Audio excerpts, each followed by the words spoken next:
ও মুসলমান, এক নম্বর বিপদ হলো মানুষের মরণ।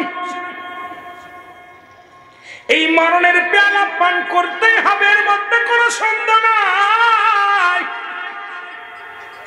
আর মৃত্যুর যন্ত্রণার কথা বলতে চাই, আল্লামা মুফতি আমজাদ আলী সাহেব একটা কিতাব লেখলেন, কিতাবের নাম্বার শরিয়াত।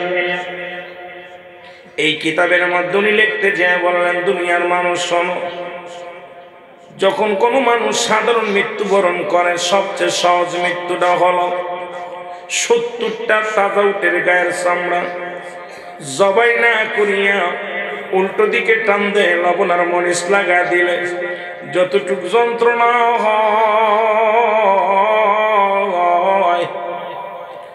এর চাইতে 70 গুণ যন্ত্রণা হলো একটা সাধারণ মৃত্যু।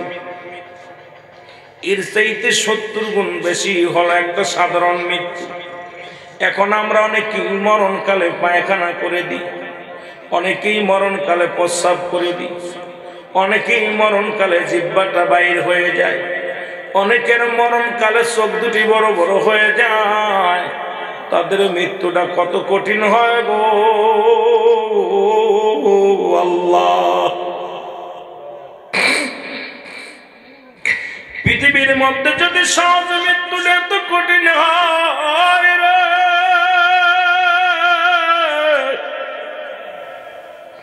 ওই কঠিন মৃত্যুটা কত কঠিন হয়। কত মানুষের গোসল করাইলাম, কত মানুষের দাফন করাইলাম, কত মানুষের জানাজা পড়াইলাম, দেখলাম মরণের সময় চোখ দুটি বড় বড় হয়ে গেছে। কত মানুষ মৃত্যুর সময় পায়খানা করে দিছে, কত মানুষ মরণের সময় প্রস্রাব পায়খানা করে দিছে, কত মানুষের জিহ্বা বাইর হয়ে গেছে। আল্লাহ, এদের কত কষ্ট দিয়া তুমি রুহটা বাইর করে আজরাইল দিয়া। ও আমার আল্লাহ, এরা তো দুনিয়া থেকে বিদায় হয়ে গেছে, কখন যেন মরণ এসে যায়। এই মরণের পেয়ালা পান করতে হবে, এর মধ্যে কোনো সন্দেহ নাই। আল্লাহ, আজকের এই মাহফিলের খাতিরে আজকে যারা জান্নাতের বাগানে বসেছে, প্রত্যেকের মরণটা তুমি সহজ করে দিও। জোরে জোরে চিল্লায়া বলেন আল্লাহু আকবার।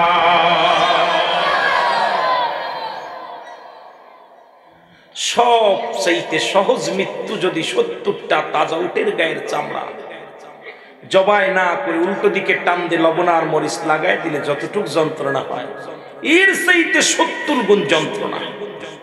পশুটা জবাই করা লাগবে না, এমনি চামড়াটা ছিঁড়ে ভিতরে লবণ আর মরিচ লাগাই দিলে যতটুক যন্ত্রণা, এর চাইতে 70 গুণ যন্ত্রণা যদি সাধারণ মৃত্যু হয়, তাহলে দাদু ভাই কত মানুষ মরণের সময় একটা ঠ্যাং বেঁকা হয়ে যায়, হাত বেঁকা হয়ে যায়, জিহ্বা বাইর হয়ে যায়। দেখবেন অধিকাংশ লাশ গোসল করাতে গেলে পায়খানা প্রস্রাব পর্যন্ত করে দেয়। তাহলে বোঝা গেল তাদের রুহটা কত কষ্ট দিয়ে বাইর হয়েছে। এই মরণের চিন্তা যাদের মধ্যে নাই, এই সমস্ত মানুষগুলো কেমন মানুষ কিছু বুঝি আসে না। তুমি কার জন্য ঘুষ খাও, কার জন্য সুদ খাও, কার জন্য জিনা ব্যভিচার করো, কার জন্য মুসলমান অন্যায় পথে পা বাড়াও গো। এই দুনিয়ার সম্পদের পাহাড় করলা, এই দুনিয়ার মধ্যে বাড়ি করলা, গাড়ি করলা। শুনে নাও, শুনে নাও, দিলের কান্ডা লাগাও, শুনে নাও।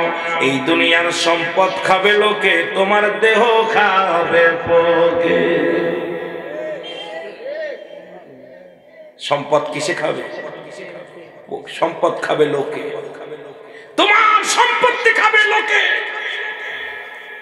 বাড়ি ঘর কত তুমি অন্যায় পথে সুদ খাইয়া ঘুষ খাইয়া বাড়ি করছো, জমি জমা করছো, এগুলো তোমার ছেলে খাবে, মেয়ে খাবে, প্রতিবেশী খাবে। তোমার দেহটা খাবে পোকে। তোমার দেহটা কিসে খাবে? জোরে বলেন, পোকে। আহা, দেহটা পড়ে থাকবে মাটিতে, পোকে খেয়ে ফেলবে। সুতরাং আপনাকে আমাকে বোঝা উচিত যে কিসের জন্য সুদ খাবো, কিসের জন্য ঘুষ খাবো। পৃথিবীর আপনার কোন ছেলে আপনার পাপের ভাগ নিবে না, বিবি আপনার পাপের ভাগ নিবে না। লন্ডন থাকেন, আমেরিকা থাকেন, অমুসলমান শুনে নাও, কত কষ্ট করে উপার্জন করো, দুনিয়ার সম্পদ উপার্জন করো, ছেলে মেয়ে আনন্দ ফুর্তি করে, বিবিরা ফুর্তি করে, তুমি অন্যায় পথে নামাজ না পড়লা, নামাজ পড়লা না, সঠিক পথ অবলম্বন করলা না, তুমি অন্যায় পথে পা বাড়াইয়া সম্পদের পাড় গড়লা। এই দুনিয়ার সম্পদ সবাই ঠিকই নিবে, কিন্তু পাপের বাগদা নিবে না। একটা পাপ তোমার ছেলে নিবে না, একটা পাপ তোমার মেয়ে নিবে না, একটা পাপ তোমার বিবি নিবে না, একটা পাপ তোমার ভাই নিবে না। দুনিয়ার পাপের রাজ্যের খাতিরে তুমি পাপের বোঝা যখন মাথায় নিয়ে দুনিয়া থেকে চলে যাও, আমার আল্লাহ কয় তোদের জন্য প্রস্তুতি বেঈমান মুনাফিকদের জন্য প্রস্তুতি করে রাখা আছে। আমার আল্লাহ বলেন উইদ্দাতুল কাফিরিন, ওই কাফের বেঈমান মুনাফিকদের জন্য প্রস্তুতি করে রাখলাম সাতটা জাহান্নাম। কয়টা জোরে বলেন, কয়টা প্রস্তুতি করে রাখছে? কেটা কেটা যাবেন একটু হাত তোলেন। সিলেট ভাইরা, সিলেটির ভাইরা, কে কে যাবেন জাহান্নামে? যাবেন কে? বেঈমান মুনাফিক বেনামাজি সগলখোরদের জন্য প্রস্তুতি করে রাখছে কয়টা জাহান্নাম? কথা বলেন না, কয়টা? আল্লাহ একটা জায়গা রাখছে, একটা জায়গা রাখছে। মুসলমান শোনে না, তুমি দুনিয়ার মধ্যে 50 বছরের জিন্দেগি পাইয়া, 80 বছরের জিন্দেগি পাইয়া, 100 বছরের জিন্দেগি পাইয়া তুমি অন্যায় পথে পা বাড়াইলা রে মুসলমান। তুমি কত অন্যায় পথে তুমি জীবন কাটাইলা, ফজর পড়লে না, আসর পড়লে না, মাগরিব পড়লে না, অথচ বললাম মুসলমান শুনে নাও, মানুষের মৃত্যু হয় দুইটা টাইম, একটা হলো রাতের বেলা, একটা হলো দিনের বেলা।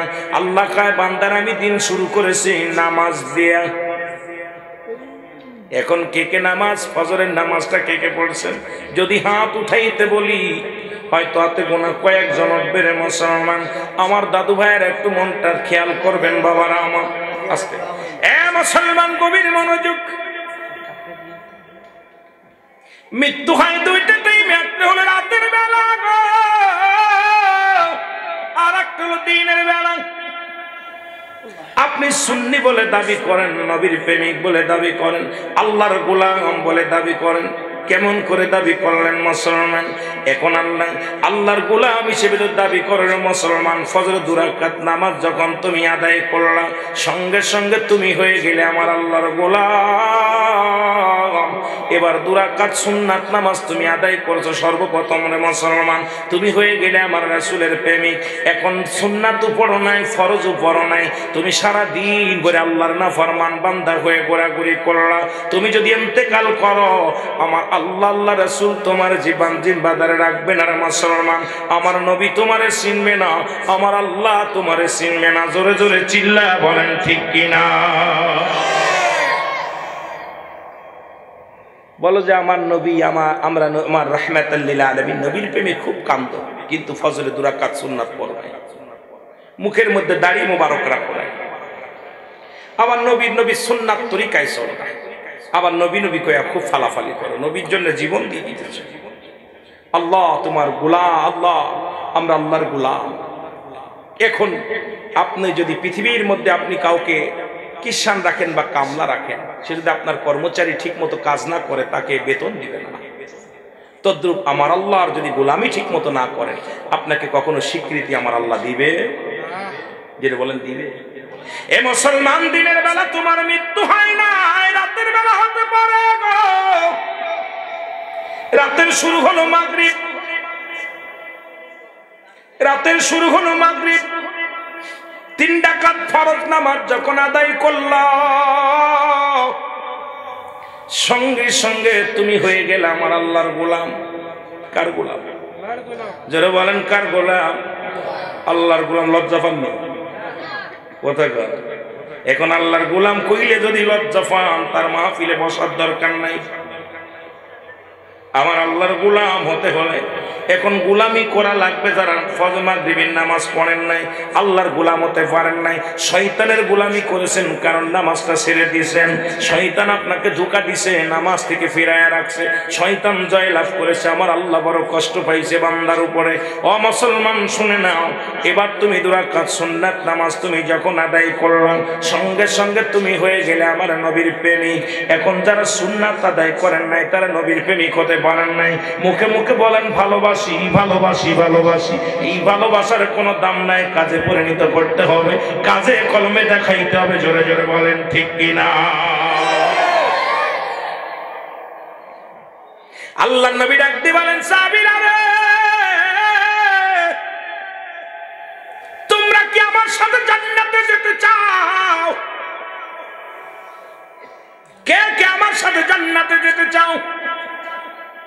সাহাবীরা বলে, ইয়া রাসূলুল্লাহ, ইয়া হাবিবাল্লাহ, আমরা আপনার হাত ধরে জান্নাতে যেতে চাই। আমি আপনাদের কাছে বলতে চাই, কে কে নবীর সাথে জান্নাতে যেতে চান? একটু হাত দুটো তোলেন, জোরে তোলেন, আরো জোরে বলেন আল্লাহু আকবার। নবী বললেন হাতটা নামান। নবী বললেন, সাহাবীরা রে, যে ব্যক্তি 5 ওয়াক্ত সালাত, 5 ওয়াক্ত নামাজ সালাত সময় মতো অক্তীয় মতো আদায় করতে পারবে, আমি নবী ওয়াদা করলাম, আমি নবী কথা দিলাম, তাকে আমি হাত ধরে জান্নাতে নিয়ে যাব। যারা বলেন মারহাবা। নবীজি ওয়াদা করছে,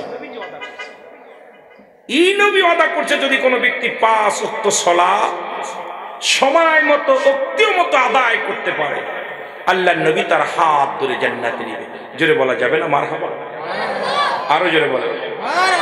এরে আমরা গুনাহগার গো নবী, আমরা গুনাহগারে ভালো হয়, আমরা গুনাহগার গো নবী, ও নবী গো আমরা গুনাহগারে বলুন সালাত সালাম জানাই, সালাত সালাম জানাই আপনার পরে, ও নবী গো আমরা গুনাহগারে, ও নবী গো। এই পরশী এই যুবক দলে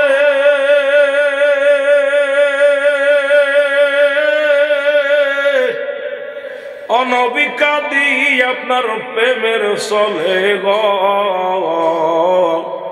দেখা দাও দয়াল নবী, দেখা দাও দয়াল নবী, একটি বার আমারে, ও নবী গো আমরা গুনাহগারে, ও নবী গো সালাতু সালাম জানাই, সালাতু সালাম জানাই আপনার পরে, ও নবী গো আমরা। এ দুনিয়ার মুসলমান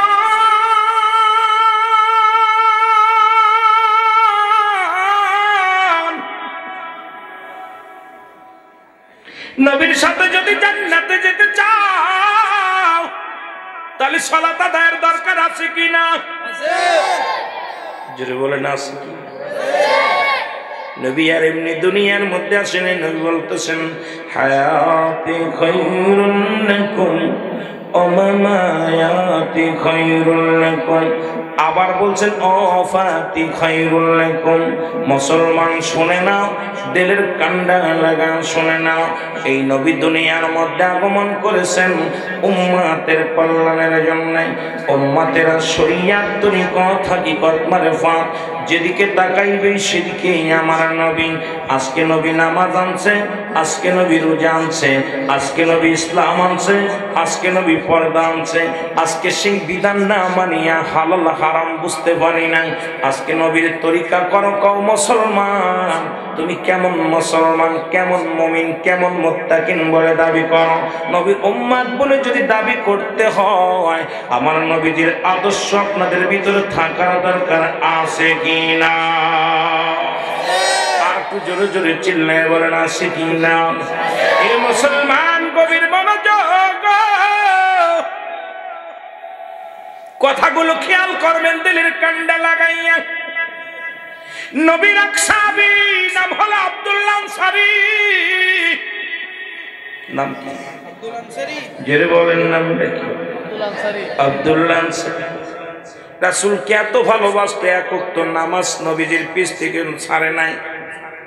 প্রতিনিয়ত নবীর পিছে সালাত আদায় করে আব্দুল্লাহ আনসারী। নবী নামাজের জন্য কত কষ্ট করলো, নামাজের জন্য মেহনত করলো। আজকে নবীর উম্মতিরা যখন নামাজ ছেড়ে দেয় নবীজি কষ্ট পায়। ও মুসলমান শুনে নাও, নবীজি যিনি রহমতের নবী, যিনি মাগফিরাতের নবী, যিনি নামাজ নাজাতের নবী, তিনি নামাজের জন্য মেহনত করলো। আপনারা কি করেন মুসলমান শুনে নেন। আল্লাহর নবীজির সাহাবী আব্দুল্লাহ আনসারী উনি কি করলেন, বাড়ি গেলেন, ডাকতে বলে বিবি, ডাকতে বলে স্বামীরা,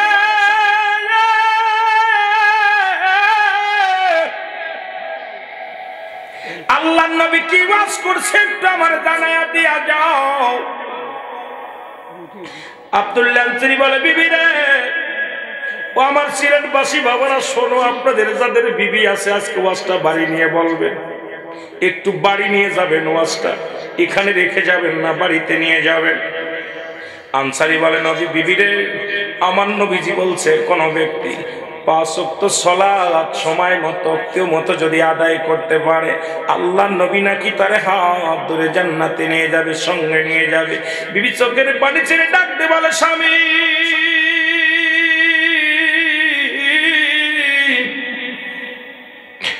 আপনার কাছে বাড়ি চাই না, গাড়ি চাই না, সামনের বালা খানা চাই না, ভালো খাবার চাই না, ভালো পরবার চাই না রে স্বামী, আপনি আমার স্বামী, আপনি আমাকে একটু সুযোগ দিবেন, আমিও যেন সময় মতো, আমিও যেন ওক্ত মতো সালাতটা আদায় করতে পারি।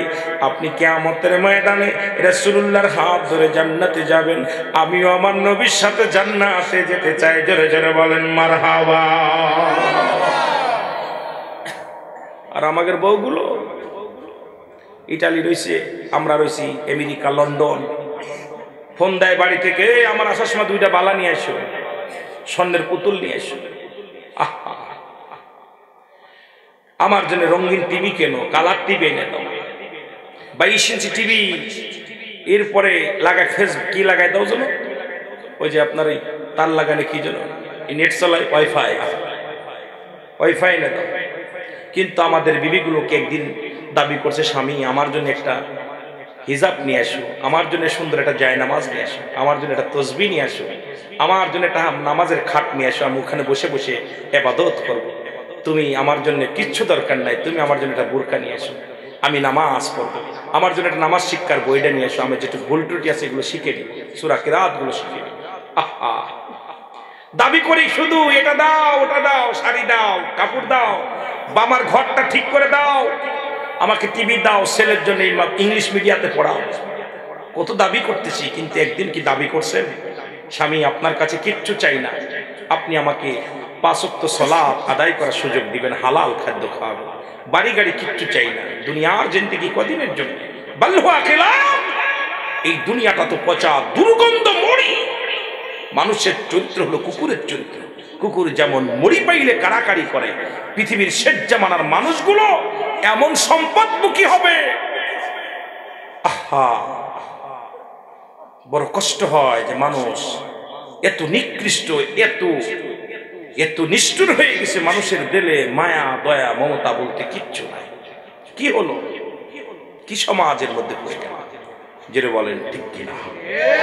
একটু মহব্বতের সঙ্গে দুরূদ শরীফ পড়েন, আল্লাহুম্মা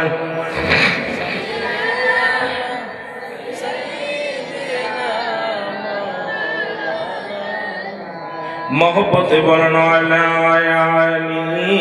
सैयदना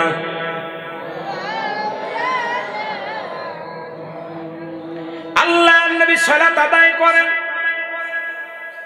सलाम फिर अस्सलामु अलैकुम व रहमतुल्लाह अस्सलामु अलैकुम व रहमतुल्लाह नबी सलाम फिर साहाबीদের চেহারা মুবারক দেখে ডান দিকে বাম দিকে সালাম ফিরে রাসূলুল্লাহ সাহাবীদের দিকে নজর করে কে কে এসেছিল নামাজে নবী দেখে একদিন নয় দুদিন নয় তিনটা দিন সাহাবীর নজরে পড়ে না সালাম ফিরায় সাহাবী দৌড় মারে বাড়ির দিকে আল্লাহর নবী বললেন, আমার সাহাবীরা রে, আমি আজ 3টা দিন লক্ষ্য করি আমার আনসারী তো সালাম ফিরা দৌড়ে চলে যায়।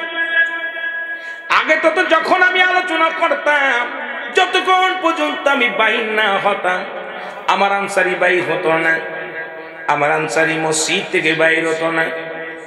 আজ কটা দিন দেখি আনসারী দেখি আসতে সবার পিছে আছে, সবার আগে বাইর হয়ে যায়। সাহাবীরা বলে, হুজুর নিশ্চিত দুনিয়ার কোন প্রেমে পড়ে গেছে, নিশ্চিত কোন দুনিয়ার প্রেমে ধরে ফেলেছে। আমার নবী বলে, তোমরা কথা বলো, তোমার ভাইয়ের বিরুদ্ধে অভিযোগ করো না, আমি নিজেই যাব, আমি নবী রাহমাতুল লিল আলামিন নিজেই যাব। আল্লাহর নবী চলে গেলেন বাড়িতে, সালাম দিলেন, আসসালামু আলাইকুম ইয়া আহলাল বাইত। একবার নয়, দুবার নয়, 3বার সালাম দিলেন। 3বার সালাম দিলেন আল্লাহর নবীজি। সালামের জবাব আসলেন না, সালামের জবাব আসলেন না। আল্লাহর নবী কি করলেন শুনে নেন, রওনা হয়ে গেলেন। পিছন থেকে আল্লাহর নবী সাহাবী সালাম দা, আলাইকুম আসসালাম ইয়া রাসূলুল্লাহ, ওয়ালাইকুম আসসালাম ইয়া হাবিবাল্লাহ, ওয়ালাইকুম আসসালাম ইয়া রাহমাতাল লিল আলামিন। নবী বলে, আনসারী তুমি সালাম শুনেছিলে, উত্তর দাও নাই। আনসারী তুমি সালাম শোনা পর আমি নবীর সালামের জবাব দাও না। বলি, ইয়া রাসূলুল্লাহ ইয়া হাবিবাল্লাহ, আমি কেন সালামের জবাব দিই নাই আমি আপনাকে বলতে পারবো না। যদি দয়া করে আপনি আমার বাড়িতে যাইতেন, আমি বলতে পারতাম কেন সালামের জবাব দিই নাই। কেমন নবী গো, এমনি আর নবীকে রাহমাতুল লিল আলামিন বলা হয় নাই, রহমতের নবী, মাগফিরাতের নবী, কুল কায়নাতের নবী, কত দয়ার সাগর রাহমাতুল লিল আলামিন। নবী চলে গেলেন বাড়িতে। বাড়ি যা যখন আনসারী দরজা খুলে দিলেন, দরজা খোলার সঙ্গে সঙ্গে দেখে ভিতরে একটা গর্ত খোঁড়া। আল্লাহর নবী বলে, আনসারীর এত বড় গর্ত কেন তোমার ঘরের দরজায়? আনসারী বলে, ইয়া রাসূলুল্লাহ ইয়া হাবিবাল্লাহ, এ আল্লাহর নবী, যখন আপনি আমাকে সালাম দিয়েছিলেন তখন আমি এই গর্তের মধ্যে উলঙ্গ অবস্থায় বসেছিলাম, পণ্যের মধ্যে কোনো কাপড় ছিল না, গায়ের মধ্যে কোনো কাপড় ছিল না। ইয়া রাসূলুল্লাহ, নবী গো, যখন আপনি আমাকে সালাম দিলেন তখন আমি উলঙ্গ অবস্থায় গর্তের মধ্যে বসেছিলাম, এই কারণে আমি সালামের উত্তর দিতে পারি নাই। আল্লাহর নবী বলেন, কি বলতে চাও বলো নবী গো।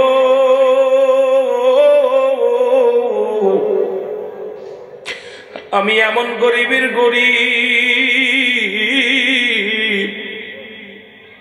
ইয়া রাসূলুল্লাহ ইয়া হাবিবাল্লাহ, স্বামী স্ত্রী মিলে একখানা পোশাক, স্বামী স্ত্রী মিলে একখানা কাপড়, যখন আমি আপনার পিছু সালাত আদায় করতে যাই আমার বিবি উলঙ্গ হয়ে বসে থাকে গর্তের মধ্যে। আবার আমি সালাত ফিরে আসি, নবী গো, নামাজ শেষ করে দৌড়ে আসি বাড়িতে। আমি গর্তের মধ্যে ঢুকে যাই, কাপড়খানা খুলে দিই, আমার বিবি কাপড় পরে নামাজের জন্য দাঁড়ায়া যায়। ইয়া রাসূলুল্লাহ ইয়া হাবিবাল্লাহ, আপনি যখন আমার সালাম দিয়েছিলেন তখন আমার বিবি নামাজের মধ্যে ছিল, আর আমি উলঙ্গ অবস্থায় ছিলাম, এই জন্য আমি সালামের জবাব নিতে পারি নাই। নবী গো, আপনি সেদিন যখন আলোচনা করেছিলেন যদি কোনো ব্যক্তি 5 ওয়াক্ত সালাত আদায় করে সময় মতো আদায় করে নিতে পারে জামাতের সঙ্গে বা সময় মতো, ওই ব্যক্তির হাত ধরে আপনি জান্নাতে নিবেন।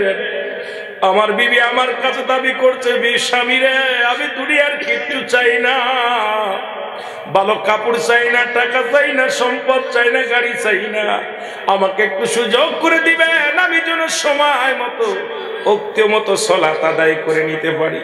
হুজুর, এক কাপড়ে 2 জন সালাত আদায় করি, এই জন্য আপনার পাশে সময় দিতে পারি না, আমি দৌড়ে আসি। আমার নবী চোখের পানিগুলো ছেড়ে বলে, আনসারী আয় আয়, আমার বুকের মধ্যে আয়। আনসারীরা আমি কথা দিলাম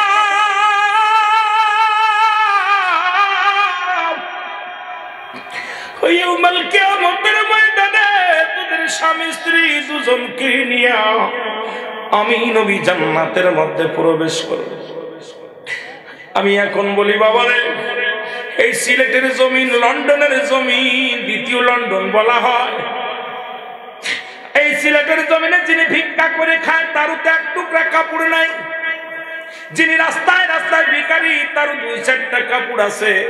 তারপরে যদি নামাজ ছেড়ে দেয় সে কোনোদিন আল্লাহর প্রিয় বন্ধু ও মুসলমান প্রিয় গোলাম হওয়া সম্ভব নয়। আল্লাহর গোলাম হইতে লাগলে নামাজের দরকার আছে কি না? এক কাপড়ে আপনারা যারা এখানে বসে আছেন, কাউকে কারোর একটা কাপড় আছে, প্রত্যেকের 2-4টা কাপড় আছে। এরপরে নামাজ যদি ছেড়ে দেন আল্লাহর কাছে কোনো জবাব দেওয়ার মতো ক্ষমতা থাকবে না, পারবেন না, জবাব দেওয়া সম্ভব হবে না। এই ছিল সাহাবীদের আদর্শ, এই ছিল সাহাবীদের বিবিদের আদর্শ।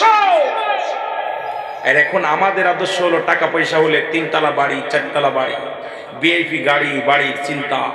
আমাদের ভিতরে কেন যেন দুনিয়া এমন ভাবে গ্রাস করতেছে, এমন ভাবে গ্রাস করতেছে। কয়দিন বলবে আমার মরণ শিবে কখন কেউ তো জানি না, আমার মরণ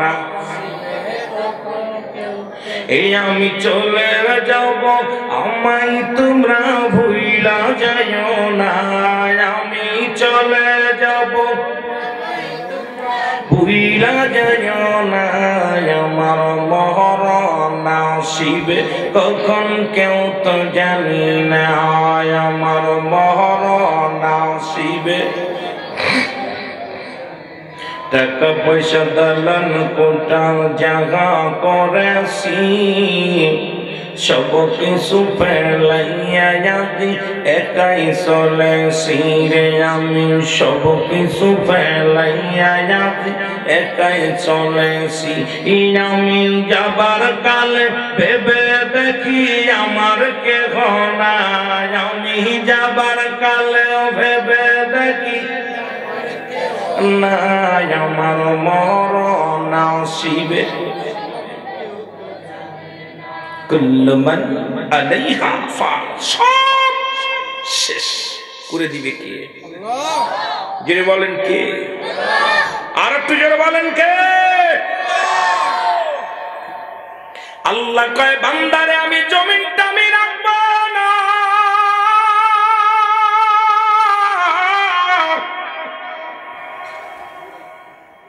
এই জমিনের মধ্যে যত মাটি আছে সবগুলো পুরা তামা বানায় দিব, এই জমিনের মধ্যে যত পানি আছে সব পানিগুলো পুড়ে হবে ছাই। কিচ্ছু বলতে কিচ্ছু যেদিন থাকবে না সেদিন থাকবো শুধু আমি। তাহলে আপনার জীবন গড়তে হবে কার জন্যে? যদি বলেন কার জন্যে? গোলামি করবেন কার? দাসত্ব করবেন কার? ভালোবাসবেন কারে? আরো জোরে বলেন কারে? আর একটু জোরে বলেন কারে? বাঁচবেন কার জন্যে? মরবেন কার জন্যে? জীবন গড়বেন কার জন্যে?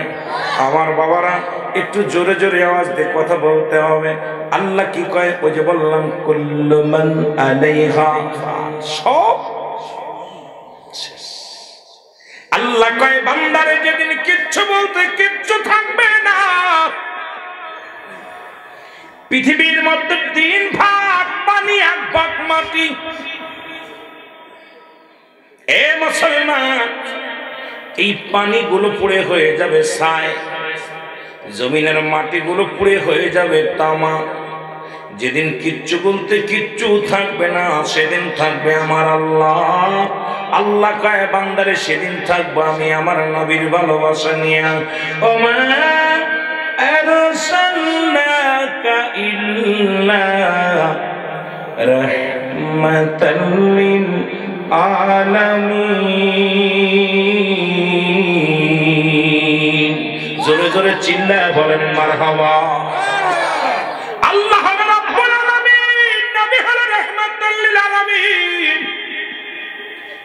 থাকবে নবীর প্রেম নিয়ে। আমরা দুনিয়ার প্রেম নয়, গোলামি করব আল্লাহর, প্রেম করব নবীর সঙ্গে। এই জীবন হবে সাকসেস, ধন্য হব মরণে, ধন্য হব কবরে, ধন্য হব হাসরের ময়দানে যদি আল্লাহ আল্লাহ রাসূলের প্রেমের মালা গলায় থাকে। জোরে বলেন ঠিক কিনা? অবস্থা খারাপ আমাদের ভিতরে, কি অবস্থা! নবী নবী কইয়া ফালাফালি করে নবীর সুন্নাত 30 বার, প্রতি সপ্তাহে 3 বার শেষ হয়। জোরে বলেন ঠিক কিনা? যেদিকে তাকায় সেদিকে বিপদ, যেদিকে তাকায় সেদিকে গজব। কোন দিকে যাব? আমার ভাইরা, আমার বন্ধুরা, আমার এই জন্য আমি আপনাদেরকে বলে যাই, 1 নম্বর বিপদ হলো মানুষের মরণ। এই মরণের কথা বলতে যাইয়া একটা কথা বারবার আমার মনে পড়ে যায়। ও মুসলমান, পৃথিবীর মধ্যে তো আছে কয়জন? জোরে বলেন কয়জন? 4 জনের ভিতরে একজন হলো আপনাদের সিলেটের পাহাড়ের দায়িত্ব আছে। সিলেট অঞ্চলে বড় বড় পাহাড় হয়, এই পাহাড়ের দায়িত্বে একজন নবী আছে, নামটা জানা আসেনি? আপনাদের ভিতরে কেউ জানা আসেনি? কিটা? একজন নবী যিনি পাহাড়ের দায়িত্ব আছে, ওই পাহাড়গুলোর দেখা শোনার দায়িত্ব দিয়েছে আল্লাহ তাআলা। উনি এখনো মৃত্যুবরণ করে নাই, এই নবীটির নামটা জানা আছে? ইনার নাম হলো হযরত ইলিয়াস আলাইহিস সালাম। মারহাবা বলেন না? একটু জোরে বলা যাবে না? এই নবীজির নাম হলো হযরত ইলিয়াস আলাইহিস সালাম। উনার এখনো মৃত্যু হয় নাই। আর একজন আছে যিনি পানির দায়িত্বে আছে, খিজির আলাইহিস সালাম। আর একজন আছে যিনি হলো মুসলমান, শুনে নেন, যিনি এখনো জান্নাতের মধ্যে জীবিত অবস্থায় আছে, যার নাম হলো হযরত ইদ্রিস আলাইহিস সালাম। আর একজন নবী আসবে দুনিয়ার মধ্যে নবীর উম্মত হইয়া, আখির নবীর উম্মত আল্লাহ কবুল করেছে। সেই নবীর নামটা জানা আছে মনে হয় সবার? নামটা একটু জোরে বলেন, সেই নবীর নাম জানা আছে? নামটা কি? মারহাবা। এই তো বাচ্চারা মুখস্থ আছে, মুরব্বীরা কথা বলতেছে না। কথা বলে টাকা দেওয়া লাগবে, ঘুষ দেওয়া লাগবে। নাম কি? ঈসা ইবনে মরিয়ম, ঈসা আলাইহিস সালাম। উনি আখির নবীর উম্মত হইয়া এই দুনিয়ার মধ্যে আগমন। এই 4 জন নবী দুনিয়ার মধ্যে এখনো জিন্দা, এখনো তাদের মৃত্যু হয় না গো। আর একজন নবীর কথা কোন কোন কিতাবে বলে, নাম হলো হযরত জাকারিয়া আলাইহিস সালাম। তবে তার মৃত্যু কোন কোন কিতাবের মধ্যে পাইলাম তিনি মৃত্যুবরণ করেছেন। ওনার ছেলে মেয়ে হয় না, বয়স শেষ। শেষ বয়সে একটা ছেলে হলো, নাম হলো তার ইয়াহিয়া। নাম কি? ইয়াহিয়া। উনি যখন নবুয়তি পাইলেন, তৎকালীন জামানায় বেঈমানেরা তারে আক্রমণ করলেন। এই আক্রমণ থেকে বাঁচার জন্য গাছের কাছে সাহায্য চাইলেন। এই গাছটাকে জাকারিয়া আলাইহিস সালাম বলে, গাছ তুমি জলদি করে কি হয়ে যাও, ফাঁক হয়ে যাও। ভিতরে প্রবেশ করলেন, বেঈমানেরা গাছটারে ফাড়াইলেন, কাঠটা ফাড়াইলেন, কাটিয়া গাছটারে এরপরে করাত দিয়ে ফাড়াইলেন, এরপরে আগুনে তারে পোড়াইলেন। কোন কোন জায়গা আছে যে আল্লাহ রাব্বুল আমিন তাকে উঠায় নিয়ে গেছে, কিন্তু পৃথিবীর মধ্যে পাঠাইবে কি কেউ বলতে পারি না, আমার জানা নাই। আপনাদের জানা থাকলে আলহামদুলিল্লাহ, তবে আমি জানি না। তবে আবার কোন জায়গা পাইলাম তিনি ওই অবস্থায় মৃত্যুবরণ করেছে। মুসলমান শুনে নাও, আর কিয়ামত পর্যন্ত কোন নবী আইব না, আখিরে নবী রাহমাতুল লিল আলামিনের পরে আমার নবী আর পৃথিবীর মধ্যে কোন নবী আইতো না। সেই নবীর উম্মত হতে পেরে আমরা বড় ধন্য। জোরে বলেন ঠিক কিনা?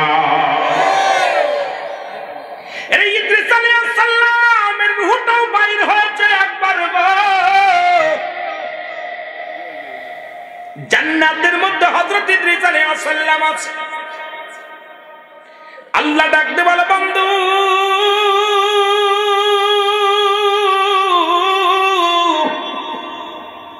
তোমার দিনকাল কেমন যায়? খুব ভালো।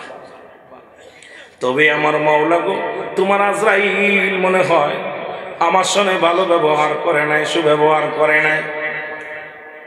আল্লাহ কয় ইদ্রিসে কি বলতে চাও? বলে আল্লাহ আমার রূহটা বাইর করেছে প্রচন্ড কষ্ট দিয়ে। আল্লাহ কয় আজরাইল তাড়াতাড়ি যা ইদ্রিসের কাছে যা। ইদ্রিস আলাইহিস সালামের কাছে চলে আসেন আজরাইল আলাইহিস সালাম। ইদ্রিস আলাইহিস সালাম বলে আজরাইল আগে বলো আমার রূহটা তুমি কেমনে বাইর করেছিলা? আজরাইল বলে হুজুর এই পৃথিবীর মধ্যে থাকে আমার পা মোবারক, মাথা থাকে আসমানে। পৃথিবীর সমস্ত পানি যদি আমার মাথায় ঢেলে দেওয়া হয় রে, একটু পানি পড়বে না জমিনের মধ্যে। আমি আজরাইল সবার রূহটা বাইর করার জন্য জমিনের মধ্যে আসি না, একমাত্র মাহবুব বান্দাদের জন্য, ইমানদারদের জন্য, যারা জান্নাতি তাদের জন্য প্রস্তুতি করা আছে আল্লাহ 8টা জান্নাত। আমার আল্লাহ বলেন দাতুলিল মুমিনিন, মুমিন বান্দাদের জন্য, মুত্তাকিনদের জন্য একটা নয় দুটি নয় 8টা জান্নাত প্রস্তুতি করে রাখছে আল্লাহ। জোরে বলেন মারহাবা। এটা জোরে বলা যাবে না। আল্লাহু আকবার। ঠান্ডার ভিতরে ওযু করে কষ্ট করে নামাজ পড়তেছো, বেনিফিট আছে। হালাল খাচ্ছ, কষ্ট করতেছো, ইবাদত করতেছো, রাত জেগে জেগে তাহাজ্জুদ গুজারি করতেছো, আমার আল্লাহ তোমাদের জন্য প্রস্তুতি রাখছে 8টা জান্নাত। কয়টা কয়টা? যাবেন কেটা কেটা? এখনো হাত পেতে দেরি হয়। আল্লাহ কবুল করে জোরে বলেন আমিন। আল্লাহ তুমি দুনিয়াতে যত কষ্ট দাও, যত কষ্ট দাও, দুঃখ দাও, কষ্ট নাই, তুমি আমাদের ইন্তেকালের পরে তুমি নাজাত দিও। জোরে বলেন আমিন। আল্লাহ মৃত্যু যন্ত্রণা সহজ করে দিও। জোরে বলেন আমিন। আল্লাহ কবরের যন্ত্রণা সহজ করে দিও। ইয়াউমুল কিয়ামতের ময়দানে ডান হাতে আমলনামা দিয়ে দিও। আল্লাহ ওই কবরে সল জব আমাদের সহজ করে দিও। জোরে বলেন মারহাবা। আর একটু জোরে বলেন মারহাবা। একটু মহব্বতের সঙ্গে দুরূদ শরীফ পড়েন আল্লাহুম্মা।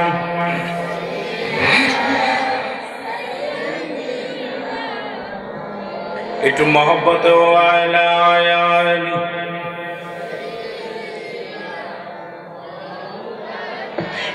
আজ না হয় কাল তুমি যাইবা কবরে, মরার পরে দেখবে গো তোমার সবই রইল পরে, মরার পরে দেখবে গো তোমার সবই রইল। দাদাই গেছে, বাবাই গেছে, কেউ আইলো না ফিরে, তোমারও তো যাইতে হবে গো ভাই অন্ধকার কবরে, তোমারও তো যাইতে হবে গো ভাই, তোমারও তো আই গাই অন্ধকার কবরে, তোমারও তো যাইতে হবে। এর সিলেট বাসে শুই না লাও গো,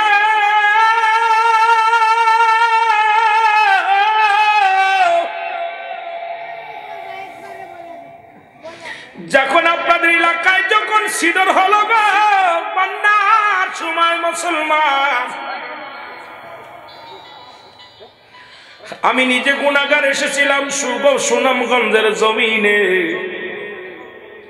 ও মুসলমান শুনে নাও, আমি এখন ওই কথা মনে পড়লে সহ্য করতে পারি না। দেখেছিলাম এই বন্যার ভিতরে মানুষগুলো যারা মারা গেছে, 4টা লাশ দেখেছিলাম। তার ভিতরে একটা লাশের পাশে দেখেছিলাম কলার গাছে করে, ওই কলার গাছের 2টা কলা গাছ কেটে তার মধ্যে লাশটা শোয়ায় রাখছে। লিখে দিছে আমার আব্বা জানের লাশ মোবারক, যদি কোন হৃদয়বান মানুষ পান একটু দাফন করবেন, একটু কাফন করবেন। ও মুসলমান, একটা শিশুর লাশ পেয়েছিলাম, একটা নারীর লাশ পেয়েছিলাম, 2টা শিশুর লাশ সেদিন পেয়েছিলাম, দেখেছিলাম। ওই কলা গাছের মধ্যে ভাসিয়ে দিছে, যদি কোন হৃদয়বান মানুষ পান। ইনি মুসলমান, আমাদের কবর দেওয়ার জায়গা নাই, মারা গেছে, বাবার লাশটা ভাসায় দিলাম। এ সিলেটের মানুষ, সুনামগঞ্জের মানুষ, আল্লাহ কিন্তু আপনাদের দেখাইছে একটা বিপদ, বড় বিপদ দেখায় দিছে। আমরা এসেছিলাম, এসে চোখের পানি ধরে রাখতে পারি না। কত টাকাওয়ালা বাড়িওয়ালা মানুষগুলো ও মুসলমান তাকায় ছিল মাওলার দিকে। আল্লাহ, ঘরে জায়গা নাই, ঘরে শোয়ার জায়গা নাই, পশু পাখিগুলো মারা গিয়েছিল। হে মুসলমান শুনে নাও, জীবনে কে যে কোনোদিন হাত পাতে নাই, সে অপেক্ষায় ছিল একটু ত্রাণের জন্য, শান্তির জন্য। মুসলমান শুনে নাও, দেখেছি লাশের গায়ে লেখা রয়েছে, কাপনের কাপড় পরানো আছে, সাদা কাপড়ের মধ্যে মুড়ায়া আদরের ছেলে তাকে কাফন দিতে পারে নাই, দাফন দিতে পারে নাই, লিখে দিছে যদি কোন হৃদয়বান মানুষ পান, আমার আব্বাজানের আমার সন্তানটারে দাফন করার ব্যবস্থা করে দিবেন। আমার সন্তানের ঠিকানা, বাবার ঠিকানা, মায়ের ঠিকানা লিখে দিছে অমুক গ্রাম। আমার বাজানেরা, তাহলে এই হলো আমার আপনার জিন্দেগি। এখনই যদি মৃত্যুবরণ করেন, কেউ আপনারে রাখবে না, সবাই আপনার বিদায়ের জন্য ব্যস্ত হয়ে যাবে। আজ না হয় কাল আপনার বিদায় হতে হবে, পশু হতে হবে না, পশু হতে হবে, চলেই যেতে হবে, থাকা যাবে না এই দুনিয়ার মধ্যে। রে মুসলমান, এ মুসলমান শুনে নাও গো,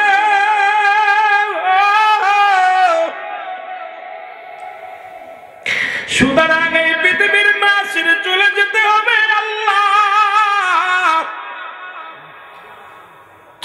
আমার আল্লাহ এক নম্বর হলো মরণ।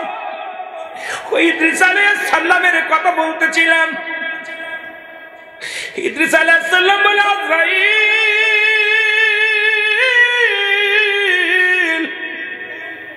আমার রূহটা তুমি কেমনে বাইর করেছো বলো? বলো হুজুর, মায়ের বুকে দুধ খাইতে খাইতে সন্তান যেমনি ঘুমায়া যায়, মায়ের বুকে দুধ খাইতে খাইতে সন্তান যেমনি ঘুমায়া যায়, তেমনি আপনার রূহটা কবজ করা হয়েছে। আপনাকে কোনো কষ্ট দিই নাই, আপনাকে এত আসানে মৃত্যু দিয়েছি, এত আসানে অন্য মানুষ পাবে না। একমাত্র ইমানদারের রূহটা আমি আসানের সঙ্গে বাইর করি। আমার বাজানেরা শুনে নাও, ইদ্রিস আলাইহিস সালাম ডাকতে বলে, আজরাইল, এত সহজ মৃত্যু যদি এত কঠিন হয়,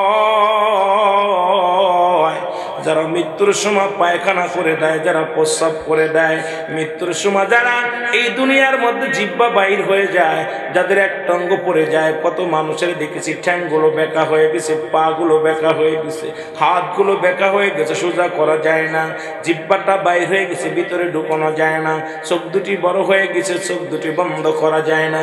ইমাম সাহেব হুজুর বারবার চেষ্টা করে চোখ দুটি বন্ধ করে দেওয়ার জন্য, কারণ ওই চোখ দুটি বন্ধ হয় নাই। আমার দাদু ভাইয়েরা, এই কঠিন মৃত্যুটা কত কঠিন হয় আমাদের একবার বেশি করে চিন্তা করার দরকার। একবার ঘুমের ঘরে চিন্তা করো, একবার এই দুনিয়ার জিন্দেগিতে বইয়া চিন্তা করো গো। এই দুনিয়ার মায়া ছেড়ে চলে যেতে হবে, থাকবা না, থাকার সম্ভব নয়। এক নম্বর মরণ, দুই নম্বর হলো কবর। ওই কবর বলতে বোঝায় আমরা বাড়ির আশেপাশে 3.5 হাত গর্ত করে যেখানে মানুষ দাফন করা হয়, এটাকে মনে করি মুসলমান কবর। কবর বলতে বোঝায় মানুষের মৃত্যুর পর থেকে শুরু করে কিয়ামত পর্যন্ত জগৎটাকে বলা হয় কবরের জগৎ। ও মুসলমান শুনে নাও, এই কবরটার হলো আরো কঠিন। ও বাজান, কবরটা হলো আর ভয়াবহ অবস্থা গো। এই দুনিয়ার মিশে দুনিয়ার মধ্যে কদিন থাকবেন, তারপরের বিপদ হলো বাজান হাসরের ময়দান, যেদিন সবকিছু বিদায় হয়ে যাবে, চূর্ণ বিচ্ছিন্ন হয়ে যাবে। আমার আল্লাহ ডাকতে বলবে, আজরাইল, এই জমিন আসমানের জমিনের মধ্যে যা কিছু ছিল সব তো তুমি চূর্ণ বিচ্ছিন্ন করে দিছ, এখন আর কি আছে বলো? আজরাইল বলবে, আমার মালিক গো, আমরা 4 জন জিন্দা। আমি আজরাইল আলাইহিস সালাম, ইসরাফিল আলাইহিস সালাম, মিকাইল আলাইহিস সালাম, জিবরাইল আলাইহিস সালাম, আপনি আছেন জিন্দা। মাবুদ গো, 5 জন আমরা জিন্দা। বাবারে, অনেক আলোচনা শেষ করতে হবে, এই জন্য লম্বা আলোচনা করা যাচ্ছে না রে বাবা। এবার আমার আল্লাহ ডাকতে বলবে, আজরাইল যাও যাও, জিব্রাইলের রূহটা বাইর করে নিয়ে আসো, তার আর প্রয়োজন নাই। জিব্রাইলের কাছে যে সালাম দিবে, আজরাইল আসসালামু আলাইকুম ভাই জিবরিল, আপনার জানটা নেওয়ার জন্য আমার আল্লাহ হুকুম দিছে। জিবরিল আমিন কয় একটু সুযোগ দাও আল্লাহর সঙ্গে কথা বলার। আল্লাহর সঙ্গে কথা বলবে জিবরিল আমিন, ডাকতে বলবে মালিক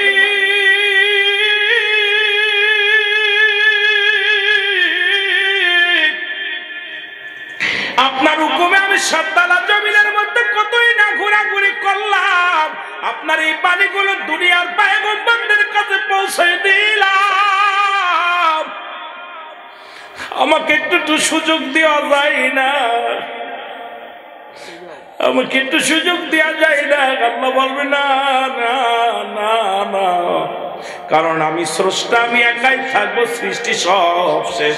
যেহেতু সৃষ্টির মধ্যে তুমি আর জিবরাইল, সুতরাং সৃষ্টি শেষ করতে হবে আমার আল্লাহ, আমি আল্লাহ, সৃষ্টি সব শেষ হয়ে যাবে। ও মুসলমান শুনে নাও, এই মুসলমান শুনে নাও, এর মুসলমান জিবরাইলের রূহটা বাইর হয়ে যাবে, আমার আল্লাহ বলবে আজরাইল আর কে আছে রে?